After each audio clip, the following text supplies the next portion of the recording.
Hi గురు, ఎలా ఉన్నారు మీ అందరూ? బాగున్నారా? ఈరోజు డేట్ వచ్చి 12/4/25 అండి, 2025. ఈరోజు అయితే నేను కోవిడ్ నుంచి ఇండియాకి బయలుదేరి వెళ్తున్నాను. ఈ ఇండియా బయలుదేరి ప్రయాణంలో నేను ఎదుర్కొన్న సమస్యలు, ఉపయోగాలు అన్నీ చిన్న వీడియో చేసి మీకు అందిద్దామనే ఉద్దేశంతో వీడియో చేస్తున్నాను. ఇప్పుడైతే నా ఫ్రెండ్ ఇతని బండిలోనే నేను ఎయిర్పోర్ట్కి బయలుదేరానండి. ఇతని పేరు అస్లం బాయ్, నేనైతే అస్లం బాయ్ అంటాం. ఇదైతే కువైట్ ఎయిర్పోర్ట్కి ఎంటర్ అవుతున్నాను ఇప్పుడు. ఇదే కువైట్ ఎయిర్పోర్టు. మనలో చాలామందికి ఎయిర్పోర్ట్ చూసే ఉంటారు, తెలియని వాళ్ళ కోసం చూపిస్తున్నానండి. లోన్ ఎంటర్ అయిన తర్వాత నా లగేజ్ అన్నీ తీసుకుని నేనైతే బోర్డింగ్ చేసుకోవడానికి వెళ్తున్నాను. అయితే బోర్డింగ్లో అయితే నాకు లగేజ్ ఎక్కువ వచ్చిందండి. వచ్చింది 40 కిలోలు, అయితే నేను 45 కిలోలు పట్టుకొచ్చాను. 5 కిలోలకి దగ్గర 32 దినాలు ఎక్స్ట్రా అమౌంట్ కట్టమన్నారని చెప్పేసి నేను కొంత లగేజ్ తీసేసి వెనక్కి పంపించేశాను. అది తీసినవి కూడా చాక్లెట్స్ అండి. సరే, లోన్కి వచ్చిన బోర్డింగ్ అయిపోయింది, లోన్కి వచ్చాను. అయితే బయట ఏదైతే చాక్లెట్లు అన్నీ కూడా ఇక్కడ ఉన్నాయండి, మనకు కావాల్సినవన్నీ. ప్రతి చాక్లెట్, మన బయట దొరికే చాక్లెట్ అన్నీ కూడా ఇక్కడ ఉన్నాయి. కానీ అక్కడికి రేట్ అయితే చాలా డిఫరెంట్ అండి. బయట మనకి దినార్ చాక్లెట్ వచ్చి ఒక బాక్స్ దినార్కి వచ్చేస్తుంది. కొన్ని చాక్లెట్లు ఉన్నాయండి, అయ్యే చాక్లెట్లు ఇక్కడ చాలా రేట్ ఎక్కువ. ఈ బౌంటీ అయితే మరీ ఎక్కువ. బౌంటీ అయితే 18 దినాలు చెప్పాడు ఒక బాక్సు. 24 పీసెస్ ఉంటాయి కదా ఇవి. కాబట్టి ఎవరైనా షాప్ వెళ్ళే ఉంటే లగేజ్ ఎంత ఇచ్చారో దాన్ని బట్టినే మీరు తెచ్చుకోండి. కానీ లోన్కి వచ్చాక మనం కొనుక్కుందామని మాత్రం రావద్దు. ఎందుకంటే లోన్ అయితే చాలా చాలా రేట్ ఎక్కువ అండి. ఎట్టకెళ్ళకి మనకు షాపింగ్ ఏం చేయలేదు, కానీ లోన్కి అయితే ఎంటర్ అయ్యాము. ఇప్పుడైతే మన ఫ్లైట్ అయితే రెడీగా ఉన్నదండి. చూసారా మన ఫ్లైట్? బోయింగ్ 77 అండి, 777-300. ఇది ఎమిరేట్స్ అండి తీసుకున్నది. అయితే ఇప్పుడైతే మనం లోన్కి ఎంటర్ అవుతున్నాం. మన బోర్డింగ్ పాస్ చెక్ చేసి మన హ్యాండ్ లగేజ్ ఉంటుంది కదండి, మన హ్యాండ్ లగేజు, అలాగే మన పర్సు కానీ, ఆఖరికి బెల్ట్ కూడా తీసి, మన క్యాప్, మన సెల్ ఫోను, వాచ్ మొత్తం తీసి ఈ స్కానర్ ఉంటుందండి. స్కానర్లో కంపల్సరీ వస్తువులు పెట్టాలి. అంటే మనం ఏమన్నా ఇల్లీగల్ వస్తువులు ఏమి పట్టుకెళ్తుంటే దాన్ని చెక్ చేయడం కోసం ఇలా చెక్ చేశారండి. ఇవన్నీ అయిపోయిన తర్వాత నేనైతే ఫ్లైట్లోకి ఎంటర్ అవుతున్నానండి. ఇదే ఫ్లైట్లోకి వెళ్ళే దారి. చాలా ఎక్సైట్మెంట్గా ఉంది.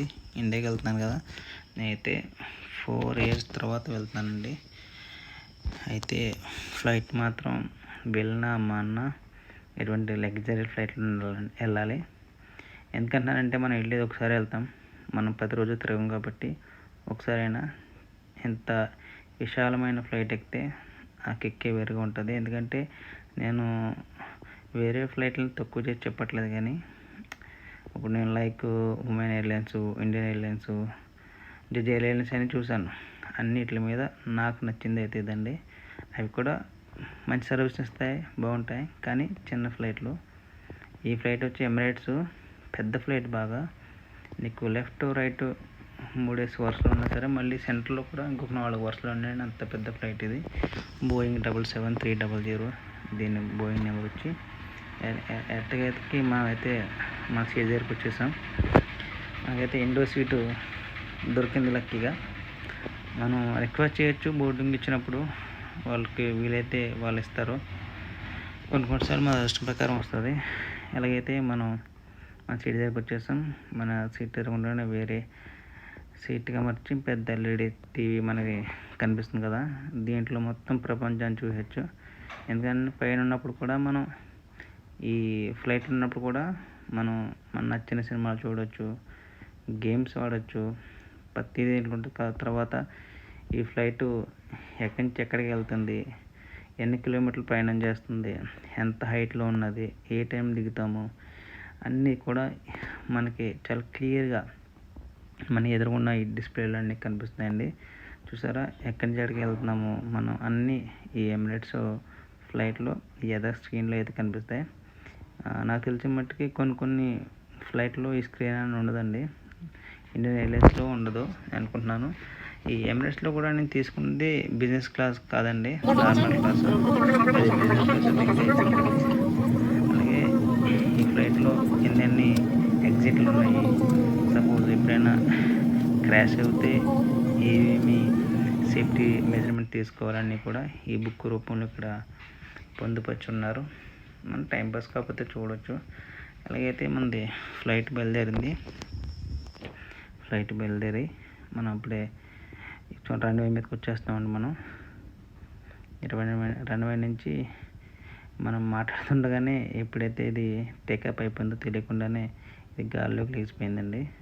అందులో నేను రెక్క పక్కన కూర్చున్నాను కాబట్టి నాకు అసలు బయట ఈ లొకేషన్ అనేది సరిగ్గా షూట్ చేయలేకపోయాను, ఎందుకంత క్లియర్గా నాకు కనిపించలేదు. ఎలాగైతే మాత్రం ఫ్లైట్ అయితే గాల్లోకి లేచిపోయిందండి. ఇప్పుడు జర్నీలో ఉన్నాము. ఇది చూసారా, ఇక్కడ మనకి మ్యాప్లో కూడా చూపిస్తుంది, అది చిన్న స్క్రీన్లో చూపిస్తుంది మనం ఎంత హైట్లో వెళ్తున్నాము, ఎక్కడి నుంచి స్టార్ట్ అయ్యాము, ఎక్కడికి వెళ్తున్నాము అన్నీ కూడా క్లియర్గా అక్కడ మెన్షన్ చేసి ఎప్పటికప్పుడు అప్డేట్స్ ఇస్తుందండి. కావాలంటే ఇదే టీవీలో ఫోన్స్ అది మనకి కెమెరాస్ కూడా ఉంటాయి. లెగ్సిన కాసేపటికే మనకి ఫుడ్ తీసుకొచ్చారండి. చూసారా ఫుడ్ ఎలా ఉన్నదో. ఇవైతే కీరాలు, ఆ తర్వాత ఇదైతే కేకు, చిన్న కుబూసు, తర్వాత వాటరు. ఇది మాత్రం మర్చిపోలేదండి, బీర్.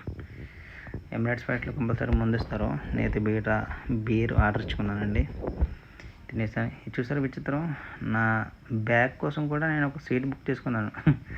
జోక్ చేస్తున్నానండి, పక్కన ఎవరు లేరని పక్కన పెట్టుకున్నాను. కానీ ఫ్లైట్లో కూడా సపరేట్గా నాకు దొరికింది నా బ్యాగ్ పెట్టుకోవడానికి సీటు. మనం ఎయిర్పోర్ట్కి రీచ్ అవుతున్నాం, దుబాయ్ ఎయిర్పోర్ట్కి. అక్కడ దిగిన వెంటనే కూడా మనం ఏ ఫ్లైట్కి నెక్స్ట్ ఫ్లైట్ ఎక్కడ ఉంది, ఏ టర్మినల్లో మన ఫ్లైట్ ఎదురు చూస్తుంది అనేది కూడా ఇక్కడ చూపించేస్తున్నాడు. ఇదే ఫ్లైట్లో ఇదిగోండి దుబాయ్. మన దుబాయ్కి నైట్ రీచ్ అవుతున్నాను. ఇప్పుడు టైం అయితే దుబాయ్లో 8 ఎలా అవుతుంది, 8:30 అవుతుంది. చూసారా ఎంత నీట్గా, అంత లైటింగ్తో ఉందో దుబాయ్ అంతా. నేనైతే ల్యాండింగ్కి దగ్గర అయ్యానండి.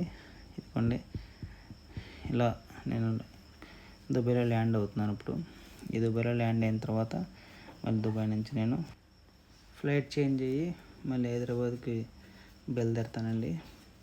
ఈ నెక్స్ట్ వీడియో అనేది వస్తుంది. ఈ వీడియో నచ్చితే మీకు లైక్ చేయండి, అలాగే నాకు సపోర్ట్ చేయండి.